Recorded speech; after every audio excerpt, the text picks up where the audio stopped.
بسم اللہ الرحمن الرحیم۔ بیسک انفارمیشن کے پیارے سے ناظرین کو ہم اپنے چینل میں خوش آمدید کہتے ہیں۔ ہم امید کرتے ہیں کہ آپ خیریت سے ہوں گے۔ السلام علیکم محترم ناظرین۔ عورت کی پچھلی شرمگاہ میں مباشرت۔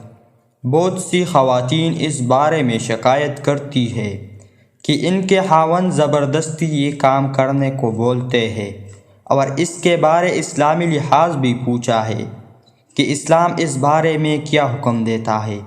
تو آج ہم آپ کے ساتھ یہ شیئر کرتے ہیں کہ اسلام میں عورت کی پچھلی شرمگاہ میں مباشرت کرنے کا کیا حکم ہے۔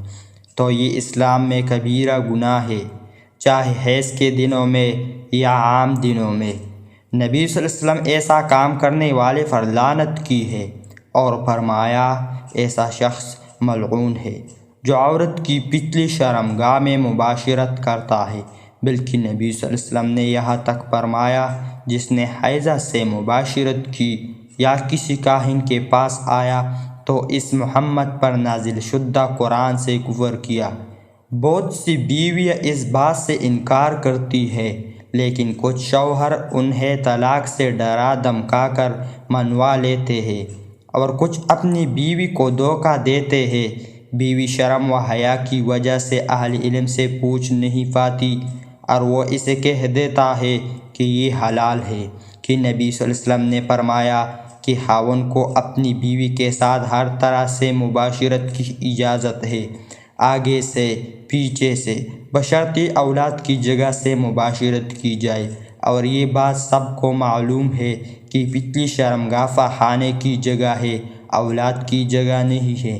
اس جرم کا کچھ لوگوں میں سبب یہ ہوتا ہے کہ وہ شادی کے پاک بندھن میں جاہلی اور غیر فطری طریقوں کو داخل کر دیتے ہیں، یا اس کی وجہ ذہن میں گندی فلموں کے مناظر ہوتے ہیں، حالانکہ انہیں ان سب گناہوں سے توبہ کی ضرورت ہے۔ یہ بات بھی ذہن نشین رہے کہ یہ کام سراسر حرام ہے، چاہے میاں بیوی دونوں یہ کام کرنے کے لیے راضی بھی ہو، اس لیے کہ ان کے دونوں کی رضامندی حرام کام کو حلال نہیں بنا سکتی۔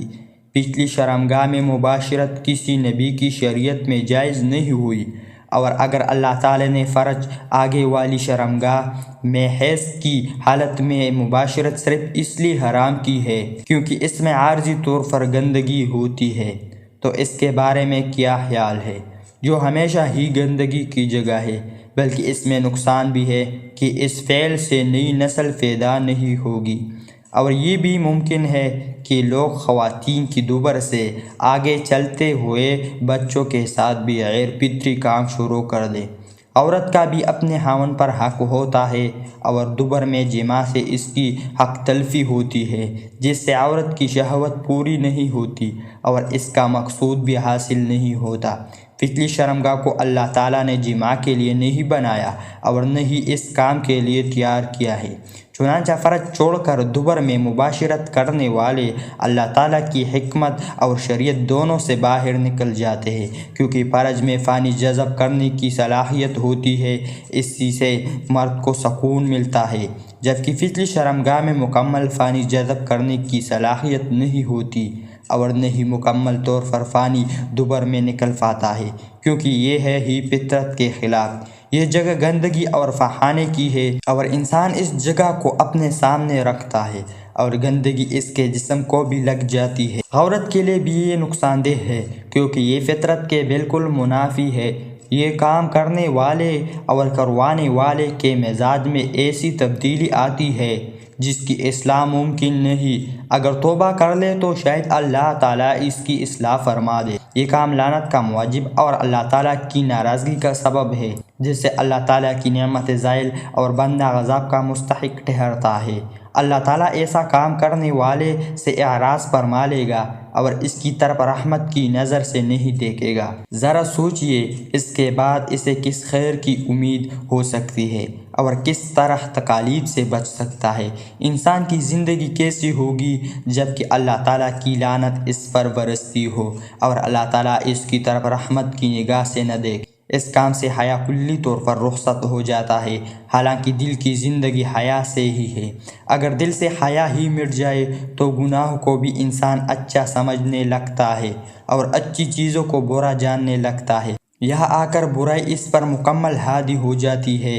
اس کام سے انسان اس فطرت سے نکل جاتا ہے جس پر اللہ تعالیٰ نے اسے پیدا فرمایا، اور اس میں حیوانیت آ جاتی ہے، بلکہ حیوانیت سے بڑھ کر اپنی فطرت کو الٹ کر بیٹھتا ہے۔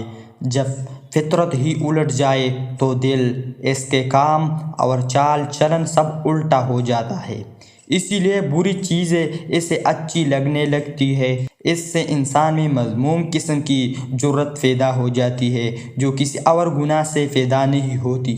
اللہ کی طرف سے درود و سلام ہو اس ہستی پر جس کی اتباع اور ہدایت میں کامیابی ہے اور اس کی مخالفت میں ہلاکت اور تباہی و بربادی ہے۔